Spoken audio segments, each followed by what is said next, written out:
Assalamualaikum. Selamat datang di kelas Miss Retno. Oke, bagaimana kabar kalian hari ini? Semoga kita semua dalam keadaan baik ya. Tetap semangat walaupun kita belajar dari rumah. Hari ini kita akan melanjutkan materi teks deskripsi kemarin, yakni tentang jenis-jenis teks deskripsi dan struktur bagian-bagiannya. Nah, seperti apa sih jenis teks deskripsi? Simak penjelasan berikut ini ya. Nah, siapa yang ingat tentang teks deskripsi? Teks deskripsi adalah teks yang menjelaskan tentang suatu benda atau peristiwa yang dijelaskan secara rinci, seolah-olah membuat pembaca merasakan dan mendengar apa yang kita deskripsikan. Kemudian, jenis dari teks deskripsi ada beberapa macam nih. Yang pertama adalah teks deskripsi subjektif atau teks deskripsi subjektif, yaitu teks deskripsi yang di dalam penggambaran objeknya berdasarkan atau kesan yang dimiliki oleh penulis.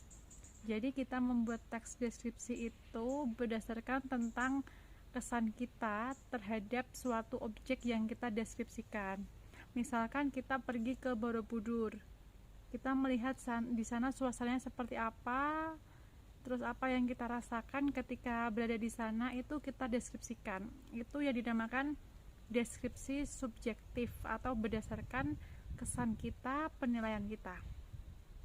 Oke, kemudian jenis yang kedua yaitu tentang teks deskripsi spasial, teks deskripsi spasial, yaitu teks deskripsi yang menggambarkan tentang objek berupa benda, tempat, kemudian ruang, pokoknya yang berhubungan dengan ruang. Misalkan kita mau mendeskripsikan nih tentang ruang kelas kita di sekolah, atau kalau enggak kita bisa mendeskripsikan tentang rumah, tentang boneka, tentang HP misalkan, pokoknya benda yang kita sukai misalkan, itu kita deskripsikan.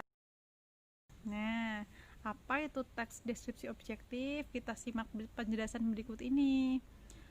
Teks deskripsi objektif yaitu teks deskripsi di mana yang digambarkan itu berdasarkan keadaan objek yang sebenarnya, tanpa ada tambahan opini dari penulisnya. Jadi kita menggambarkan atau mendeskripsikan benda itu berdasarkan kenyataannya. Misalkan bentuk fisiknya benda itu berwarna hijau, ya udah kita deskripsikan warna hijau, tanpa kita tambahi kesan kita atau perasaan kita, pendapat kita, itu tanpa kita tambahkan di situ.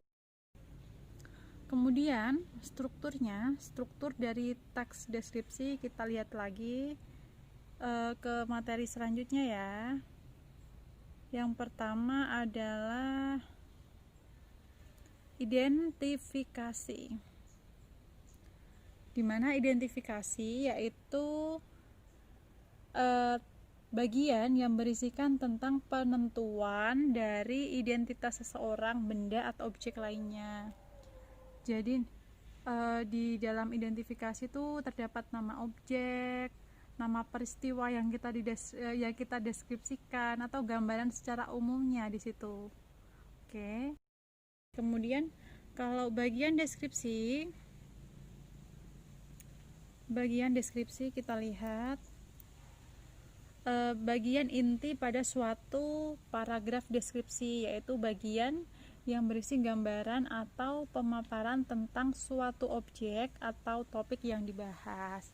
Jadi kalau kita membuat teks deskripsi, paling enggak tuh ada bagian identifikasi, dan yang kedua adalah deskripsi. Kalau identifikasi tadi itu berisi tentang gambaran secara umum, nama tokoh, nama kejadian, nama objeknya. Kemudian kalau yang deskripsi itu berisi tentang gambaran kita secara rinci di situ. Misalkan rumah berwarna biru, berarti warna birunya kamu deskripsikan di bagian deskripsi. bentuk rumahnya bagaimana, ada apa saja di rumah itu kamu gambarkan di dalam deskripsinya, bagian deskripsi ya. Oke. Kemudian setelah itu, untuk membuat sebuah teks deskripsi, kamu jangan lupa untuk mempertimbangkan kamu mau buat jenis teks deskripsi seperti apa. Apakah teks deskripsi subjektif atau spasial atau objektif. Nah, demikian tentang jenis dan struktur teks deskripsi. Mudah kan? Oke. Setelah ini nanti semoga kalian bisa buat ya salah satu dari jenis teks deskripsi. Sekian pertemuan kali ini, sampai jumpa. Terima kasih sudah menonton video ini.